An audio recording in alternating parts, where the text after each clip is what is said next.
Seeing an I30 error code appear on your AEG dishwasher can become annoying, especially when the dishwasher suddenly stops mid cycle or refuses to start properly. Many users notice draining problems, unusual beeping, or water related interruptions appearing unexpectedly.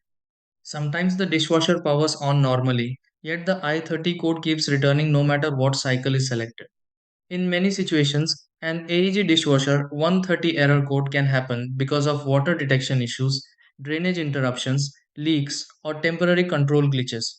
Before pressing random buttons repeatedly or restarting cycles without checking the basics, these are the steps you can try to fix this and clear the AEG dishwasher i30 error code properly. 1. Turn off the AEG dishwasher completely and disconnect power briefly before checking for temporary interruptions. 2. Inspect the dishwasher base area carefully and check whether excess water may have started the I30 notice. 3. Clean the dishwasher filter and confirm nothing blocks normal drainage inside the appliance. 4. Restart the AEG dishwasher after reconnecting power and allow the system a moment to refresh properly. 5. Run a short wash cycle and confirm whether the I30 error code disappears afterward.